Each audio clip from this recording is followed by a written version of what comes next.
चलिए दोस्तों, देखते हैं हमारा पहला टॉपिक जो कि है चार्जेस। ठीक है, चार्ज क्या होते हैं इसके बारे में समझते हैं। आपने बचपन में बहुत सारे ना प्रैक्टिकल्स किए होंगे इस टाइप के, जैसे कि आपने देखा होगा आप स्केल ले लेते थे, है ना। स्केल को क्या करते थे, हमने बालों से रब करते थे।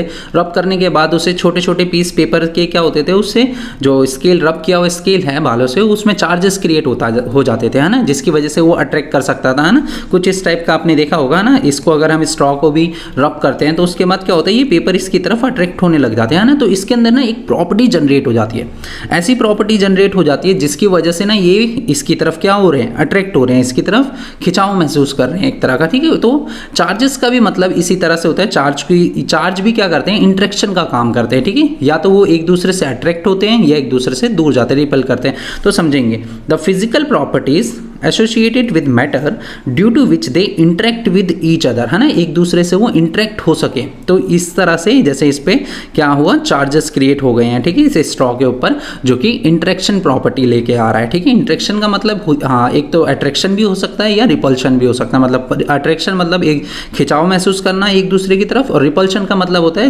वो दूर जाना, चीज़ों का दूर जाना। ठीक है, तो इस तरह का यहाँ पर देखा जाता है चार्जेस में। ये चार्जेस ना पॉजिटिव और नेगेटिव दोनों हो सकते हैं। ठीक है, चार्जेस पॉजिटिव भी होते हैं और नेगेटिव भी होते हैं। तो अगर बात करते हैं और एसआई यूनिट की, तो एसआई यूनिट जैसे कि मान लीजिए आप लेंथ को मेज़र करते हैं, जैसे कि मान लीजिए कोई भी आप लेंथ मेज़र करते हैं, तो आप क्या कहते हैं कि हाँ, यहाँ से वहाँ तक का डिस्टेंस 10 किलोमीटर है ना, या इस पेंसिल की लेंथ जो है वो 10 सेंटीमीटर है। तो सेंटीमीटर, किलोमीटर, ये क्या है, यूनिट्स हैं। इसी तरह चार्ज को मेज़र करने के लिए एक यूनिट होती है जिसको हम बोलते हैं कूलम बोलते हैं। चार्ज को हमेशा कूलम में लिखा जाता है। अगर बात करते हैं इलेक्ट्रॉनिक चार्ज की, एक इलेक्ट्रॉन के ऊपर कितना चार्ज रहता है, तो एक इलेक्ट्रॉन के ऊपर देखिए -1.6 इंटू 10⁻⁻19 कूलम, इतना चार्ज देखा जाता है एक इलेक्ट्रॉन के ऊपर। ठीक है, और सेम चार्ज देखा जाता है प्रोटॉन के ऊपर भी। ठीक है, सेम चार्ज रहता है, क्योंकि देखिए इलेक्ट्रॉन और प्रोटॉन पे चार्जेस तो सेम रहते हैं, लेकिन बस एक फ़र्क रहता है, एक पॉजिटिव रहता है, एक नेगेटिव रहता है। इलेक्ट्रॉन पे जो चार्ज रहता है वो नेगेटिव रहता है, ठीक है, माइनस में रहता है, और प्रोटॉन पे भी सेम चार्ज रहता है 1.6 इंटू 10⁻⁻19, लेकिन ये प्लस का चार्ज रहता है प्रोटॉन पे। ठीक है, चलिए देखते हैं कुछ प्रॉपर्टीज़ के बारे में, चार्जेस की properties. The charge is scalar quantity. Charge जो है वो एक स्केलर क्वांटिटी है। देखिए स्केलर क्वांटिटी का मतलब क्या होता है, अगर हम बात करते हैं फोर्स की, तो फोर्स जो है ना वो एक वेक्टर क्वांटिटी है, क्योंकि एक ऐसी क्वांटिटी जिसके पास एक मैग्नीट्यूड भी हो और डायरेक्शन भी हो, तो उसे हम वेक्टर क्वांटिटी कहते हैं। लेकिन अगर हम स्केलर क्वांटिटी की बात करते हैं तो ऐसी क्वांटिटीज़ जिसमें बस मैग्नीट्यूड होना चाहिए। मैग्नीट्यूड का मतलब होता है वैल्यू होनी चाहिए।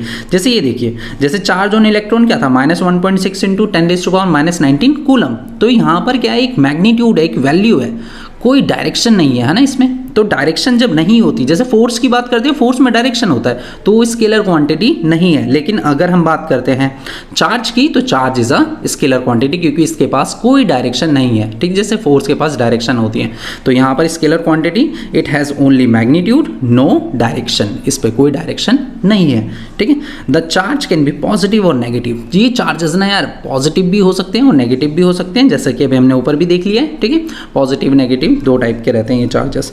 When a glass rod is rubbed with a silk, जब एक ग्लास रॉड को ना रब किया जाता है सिल्क से, देखिए यहाँ पर हमने एक ग्लास रॉड लिया हुआ है, इस ग्लास रॉड को रब किया जा रहा है किससे, सिल्क के क्लॉथ से, तो यहाँ पर क्या होगा, इलेक्ट्रॉन्स का ना ट्रांसफर होता है एक मटेरियल से दूसरे मटेरियल में। जैसे कि ग्लास रॉड की हम अगर बात करें, तो ग्लास रॉड में से जो इलेक्ट्रॉन्स हैं वो किसकी तरफ ट्रांसफर हो जाते हैं, इस सिल्क की तरफ। ठीक है, इलेक्ट्रॉन्स लूज करते हैं ये, और जैसे ही इलेक्ट्रॉन लूज करते हैं तो ये जो इलेक्ट्रॉन गेन कर रहा है वो नेगेटिवली चार्ज हो जाता है, और जो इलेक्ट्रॉन लूज करता है वो पॉजिटिव चार्ज हो जाता है ना, पॉजिटिवली चार्ज्ड है यहाँ पर।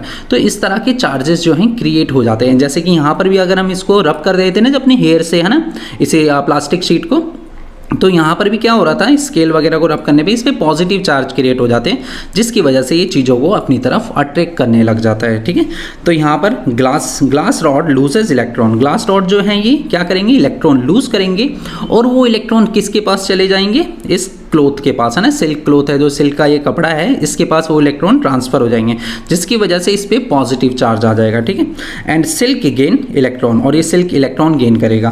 The glass rod become positively charge, glass rod positively charged, and silk becomes negatively charge, और सिल्क जो होगा वो नेगेटिवली चार्ज्ड हो जाएगा। ठीक है, like charges repel each other. देखिए एक जैसे चार्जेस अगर आप लेंगे ना, जैसे कि एक पॉजिटिव दूसरा भी पॉजिटिव, तो इस केस में रिपल्शन देखा जाता है। रिपल्शन का मतलब होता है ये चार्जेस ना एक दूसरे से ना दूर जाएंगे, अपने आप को अट्रैक्ट नहीं करेंगे, एक दूसरे से दूर की तरफ दूर जाएंगे, ठीक है। इसी तरह नेगेटिव नेगेटिव लेंगे तो ये लाइक चार्जेस बोलते हैं। लाइक का मतलब होता है एक जैसे चार्जेस, ठीक है, लाइक चार्जेस। तो ये like charges always repel each other, है ना, हमेशा एक दूसरे को क्या करेंगे, रिपेल करेंगे। रिपेल का मतलब दूर जाएंगे, ठीक है।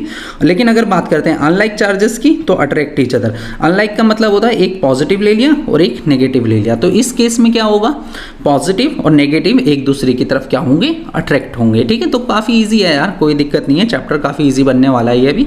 तो इस तरह से आप धीरे धीरे समझ सकते हैं। तो यहाँ पर चार्जेस का खेल है यार सारा, और भी बहुत सारे प्रैक्टिकल्स हैं। जैसे कि आपने कभी टीवी के पास अपने हाथ को ऐसे किया है तो यहाँ पर क्या होता है, हेयर्स जो होते हैं वो खड़े होने लग जाते हैं ना, तो किसकी वजह से होता है, वो भी चार्जेस की वजह से होता है। बलून देखा होगा आपने, बलून को रब करते हैं बालों से, उसके बाद वॉल पे चिपका दो, उसमें अपने आप चिपक जाता है। दो बलून को रब कर दो, दोनों को पास लेके आओ तो बलून एक दूसरे से दूर जाते हैं, है ना। तो यहाँ पर सब ये किसकी वजह से होता है, ये चार्जेस की वजह से होता है, ठीक है।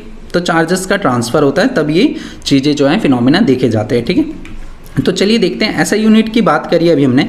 जैसे एसआई यूनिट ऑफ चार्ज क्या होती है, कूलम होती है, जो कि इन साइंटिस्ट के नाम पे ही रखा गया, ठीक है, चार्ल्स ऑगस्टिन कूलम। तो ये कूलम जो है नाम यहाँ से आया, ठीक है, मतलब चार्ज की जो यूनिट है। तो यहाँ पर देखिए अगर मैं बात करता हूँ calculate the number of electron, कितने नंबर ऑफ इलेक्ट्रॉन होते हैं एक कूलम चार्ज में। अगर हम बात करें एक कूलम चार्ज में, कॉन्स्टिट्यूटिंग 1 कूलम ऑफ चार्ज, मतलब calculate the number of electron constituting 1 coulomb of charge, मतलब एक कूलम चार्ज में कितने इलेक्ट्रॉन्स हो सकते हैं, ठीक है। तो वो कैलकुलेट करना है। देखिए कैलकुलेट करने के लिए ना अपने पास एक फॉर्मूला है। फॉर्मूला क्या है, Q इक्वल्स टू NE, ठीक है। यहाँ पर देखिए इस Q की अगर बात करते हैं तो Q क्या है, यहाँ पर टोटल चार्ज है, किसी भी ऑब्जेक्ट के ऊपर कितना टोटल चार्ज है उसको हम Q बोलेंगे, ठीक है। और N की बात करें तो N is a number of electron, कितने नंबर ऑफ इलेक्ट्रॉन्स हैं, और E is a electronic charge, charge on 1 electron. जैसे कि हमने पीछे देखा चार्ज ऑन 1 इलेक्ट्रॉन क्या होता है, -1.6 इंटू 10⁻⁻19 कूलम। तो इस तरह का चार्ज देखा गया था एक इलेक्ट्रॉन के ऊपर। लेकिन अगर मैं बात करता हूँ एक कूलम चार्ज की, जैसे कि यार देखो मैं बोलता हूँ कि 1 मीटर में कितने सेंटीमीटर होते हैं, आप कहेंगे 100 सेंटीमीटर होते हैं ना। मैं कहता हूँ 1 सेंटीमीटर में कितने मिलीमीटर होते हैं, आप कहेंगे 10 मिलीमीटर होते हैं। इसी तरह मैं कहता हूँ एक कूलम अगर मैं 1 कूलम चार्ज ले रहा हूँ तो उसमें कितने इलेक्ट्रॉन्स होंगे, ठीक है। तो वो हमें कैलकुलेट करने हैं। तो इलेक्ट्रॉन्स कैलकुलेट करने के लिए देखिए Q की वैल्यू कितनी होने वाली है, 1 कूलम होने वाली है ना, जैसे कि क्वेश्चन में कह दिया गया है, ठीक है। 1 कूलम ऑफ चार्ज हमें लेना है। N की वैल्यू हमें फाइंड आउट करनी है जो कि है नंबर ऑफ इलेक्ट्रॉन्स, और यहाँ पर E क्या है, इलेक्ट्रॉनिक चार्ज, कि एक इलेक्ट्रॉन के ऊपर कितना चार्ज रहता है। तो चलिए समझते हैं, ठीक है, किस तरह से कैलकुलेट कर सकते हैं। तो Q की जगह देखिए 1 रख दीजिए, सिंपल है, बहुत ही सिंपल। Q की जगह 1 रख दीजिए, ठीक है। नंबर ऑफ इलेक्ट्रॉन हमें कैलकुलेट करना है, और इलेक्ट्रॉनिक चार्ज कितना है, एक इलेक्ट्रॉन पे कितना चार्ज रहता है, 1.6 इंटू, अभी माइनस का साइन कंसीडर नहीं कर रहे हैं हम, ठीक है, वैल्यू कैलकुलेट कर रहे हैं बस, 1.6 इंटू 10⁻⁻19, ठीक है भाई।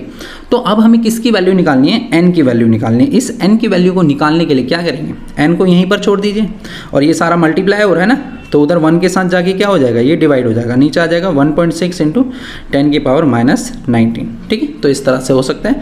अब N की वैल्यू को कैलकुलेट करने के लिए देखिए क्या करेंगे, सिंपल सा है, ये -19 है ना, आपको दिखाई दे रहा है, -19 को क्या करिए, इसको ऊपर लेके जाइए, ऊपर जाएगा तो क्या हो जाएगी, 10 की पावर कितना हो जाएगा, प्लस का 19 हो जाएगा, ठीक है। और नीचे कितना था, 1.6 है, ठीक है। इसमें से एक डिवाइड करना है, डिवाइड तो ऐसे कर नहीं सकते, तो एक काम करते हैं, एक इसका डेसिमल हटाएंगे तो ऊपर क्या होगा, अगर हम नीचे से कोई डेसिमल हटाते हैं तो ऊपर एक 10 लेना पड़ेगा। तो ये 10 की पावर, ये 19 तो था ही, और इसका जब डेसिमल रिमूव करेंगे तो एक 10 ऊपर और हो जाएगा, नीचे कितना बच जाएगा, 16 बचेगा, ठीक है। तो N की वैल्यू ये आ जाएगी। अब क्या करते हैं, देखिए ये तो डिवाइड हो नहीं सकता इससे, है ना, तो इससे क्या करेंगे, एक 10 उधार ले लेंगे इधर की तरफ, ठीक है। एक 10 जब आप इधर लेंगे तो देखिए क्या हो जाएगा, 100 हो जाएगा, 10 इंटू 10, ठीक है, 10 इंटू 10 इंटू 10 की पावर 19 है ना, तो 19 प्लस 1 20 था टोटल। तो यहाँ पर कितना हो गया, 2 बाहर ले लिए, तो अब बच गए अपने पास यहाँ पर 18, और डिवाइडेड बाय कितना, 16। और अब सिंपल सा है यार, देखो ये 10 इंटू 10 कितना हो गया, 100 हो गया। अब 100 को ना आप डिवाइड कर दीजिए किससे, 16 से, बहुत ही आसान है, ठीक है। 16 से अगर आप डिवाइड करते हैं इसको तो आपका आ जाता है, देखिए आंसर 16 6 96, ठीक है, 4 बचता है, और कितना 16 2 32, ठीक है। तो कितना बचता है यहाँ पर अगेन हमारा 8 बचता है, तो पॉइंट लेंगे यहाँ पर, है ना, पॉइंट लेके होगा तो 0 लेंगे। कितने पे हो जाएगा, 16 5 ज़ा 80, तो अपने पास अब 0 आ गया। तो ये आंसर आता है अपना 6.25 इंटू 10 की पावर 18। तो देखिए बड़ा ही सिंपल था, हमने कैलकुलेट कर चुके हैं कि 1 कूलम चार्ज में 6.25 इंटू 10 की पावर 18 इलेक्ट्रॉन्स जो हैं होते हैं, ठीक है, 1 कूलम चार्ज में अगर बात करें, ठीक है। तो आपको ये ना याद रखना है हमेशा, 6.25 इंटू 10⁻18 इलेक्ट्रॉन्स होते हैं 1 कूलम चार्ज में, ठीक है। तो चलिए समझते हैं आगे और कुछ चार्जेस के बारे में जो हम चैप्टर में पढ़ने वाले हैं। देखिए अगर चार्ज की बात करें तो कहीं पर भी कोई चार्ज होता है ना, तो वो एक इलेक्ट्रिक फील्ड जनरेट करता है अपने आसपास, ठीक है, मतलब एक रीजन जनरेट करता है जहाँ पर उसका इंटरेक्शन देखा जा सकता है, उसका इन्फ्लुएंस देखा जा सकता है, ठीक है। जैसे कि देखिए पॉजिटिव चार्ज है, तो ये पॉजिटिव चार्ज क्या करेगा, अपने आसपास ना एक इन्फ्लुएंस जनरेट कर देगा। अगर मैं यहाँ पर कोई पॉजिटिव लेके आऊँगा चार्ज तो ये इससे दूर जाएगा, अगर कोई इसके पास नेगेटिव चार्ज लेके आएंगे तो इसकी तरफ अट्रैक्ट होगा। तो जहाँ पर ये पूरा रीजन होगा ना, जहाँ तक इसका इन्फ्लुएंस देखा जाएगा, जहाँ पर इसके असर को देखा जा सकता है ना, मतलब कितना इतना पॉजिटिव है और इसका एरिया कितना है कि किस एरिया पे जो अट्रैक्शन या रिपल्शन जो इंट्रैक्शन देखा जाएगा, उस रीजन को बोला जाता है इलेक्ट्रिक फील्ड, ठीक है।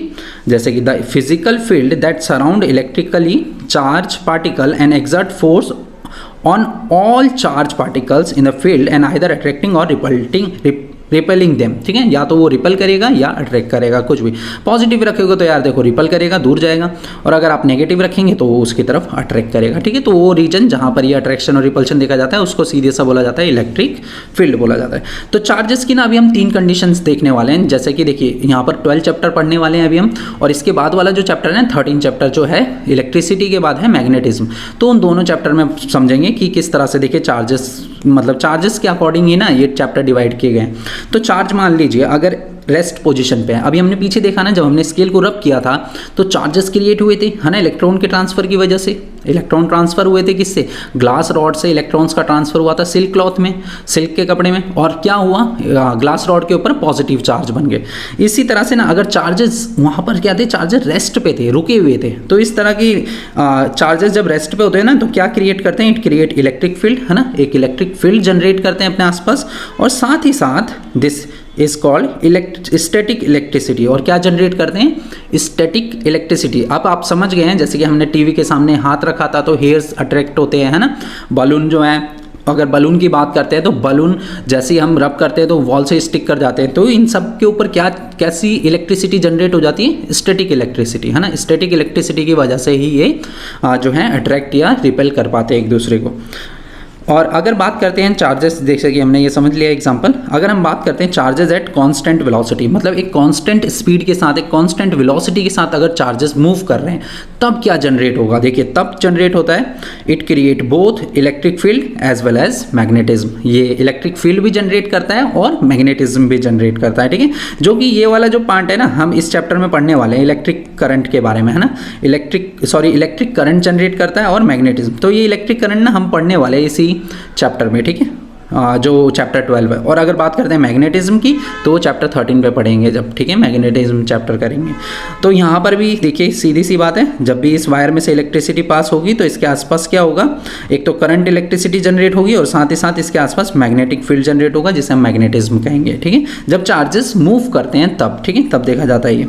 और चार्जेस इन एक्सेलरेशन, जैसे कि यहाँ पर क्या था, स्टैटिक इलेक्ट्रिसिटी, ये क्या है, करंट इलेक्ट्रिसिटी, है ना, ठीक है। स्टैटिक मतलब रुका हुआ, करंट मतलब जो दौड़ रहा है, ठीक है। चार्ज इन एक्सेलरेशन, मतलब एक्सेलरेशन का मतलब है चार्ज पहले देखिए धीरे धीरे उसकी स्पीड बढ़ रही है, कम हो रही है, ठीक है, तो इसको एक्सेलरेशन कहा जाता है। तो इस केस में क्या होता है, इस केस में ईएम वेव जनरेट होते हैं, इलेक्ट्रोमैग्नेटिक वेव्स, ठीक है, जो जनरेट होते हैं। इस टाइप के वेव्स आपने पढ़े होंगे, जैसे माइक्रोवेव होता है, रेडियो वेव्स होती हैं ना, इंफ्रारेड वेव्स होती हैं, विजिबल लाइट हो गई, ठीक है, अल्ट्रावायलेट रेज, एक्स रेज, ये सारी की सारी ना इलेक्ट्रोमैग्नेटिक रेज हैं। ईएम वेव्स भी बोलते हैं इनको, क्या बोलते हैं, ईएम वेव्स, ठीक है, जो कि आप अभी हायर क्लासेस में पढ़ेंगे, जब आप 12th में जाएंगे तब इस फिजिक्स में ये चैप्टर पढ़ने वाले हैं, ठीक है। ईएम वेव से रिलेटेड अलग चैप्टर है, लेकिन अभी जो पढ़ने वाले हैं हम 10th में वो ये वाला पार्ट है, ठीक है, जिसमें हम करंट, इलेक्ट्रिसिटी और मैग्नेटिज्म के बारे में पढ़ेंगे, ठीक है। दोस्तों अगर आपको ये वीडियो अच्छा लगा, चैनल को सब्सक्राइब करें, बेल आइकन का बटन दबाएं और इसे अपने दोस्तों के साथ भी शेयर